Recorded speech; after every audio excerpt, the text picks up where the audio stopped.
Tervetuloa videosarjan seuraavaan jaksoon ja reissun seuraavaan päivään. Tämä päivä on ajopäivä ja siirrymme Ruotsin läpi Helsingborgiin yöksi. Matkalla käymme Götan kanavalla Perkin suluilla ja ajamme maisematietä Grennan läpi. Muuten matka sujuu E4 moottoritietä ajaen.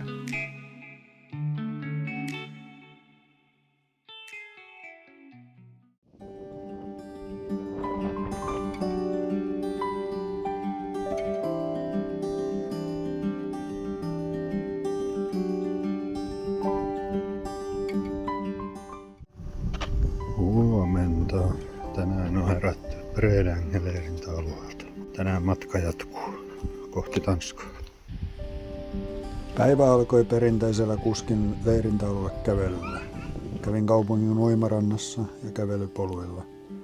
Bredän camping on hyvin samanlainen kuin Helsingin Rastila, lähellä kaupunkia ja silti luonto on lähellä.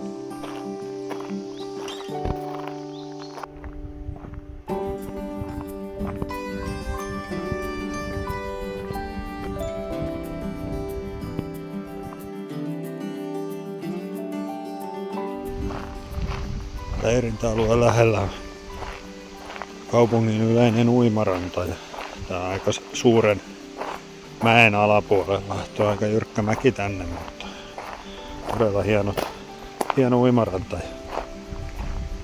Täällä on tulentekopaikat ja tossa on kuntorata ja sitten on noin kuntoilulaitteetkin löytyy. Aika hieno ranta.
Toi on ainakin tuo pitkittäin kanssa.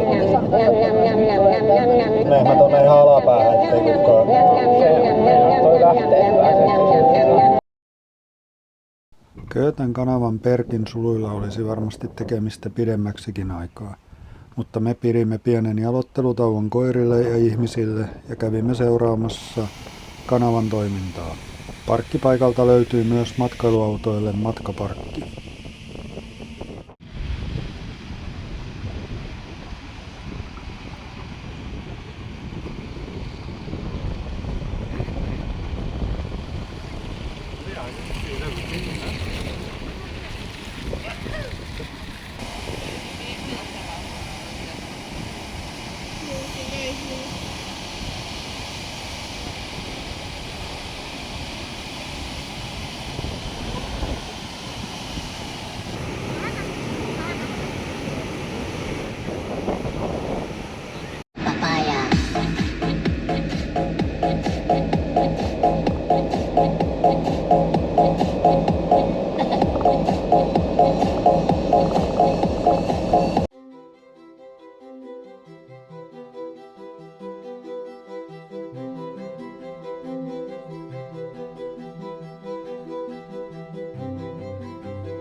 Jätin tähän koko Grennan keskustan läpiajon nopeutettuna.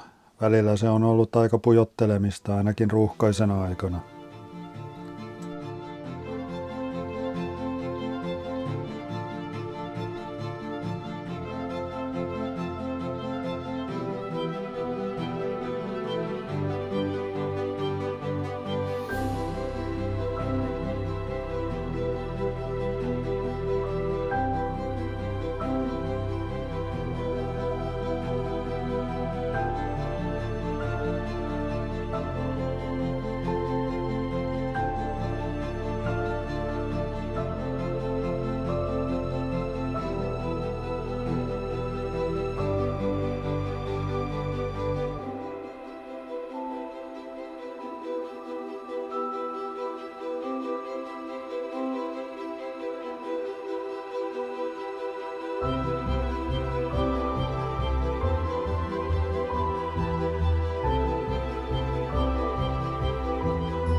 E4 moottoritiellä kohtaamme viime vuoden tulvan ajopaikan.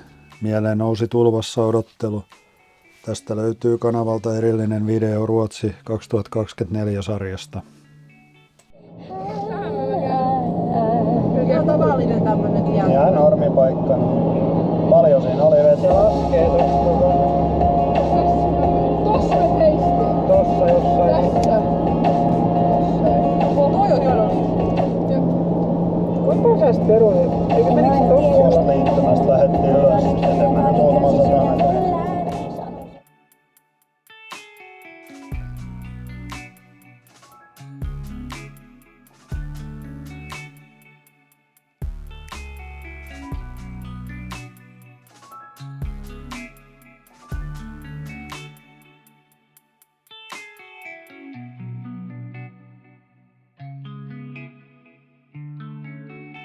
Meidän piti ajaa tänään Tanskan puolelle Helsingörin leirintäalueelle, mutta siellä oli triathlonin kisat seuraavana päivänä ja emme olisi aamusta päässeet lähtemään pois leirintäalueelta.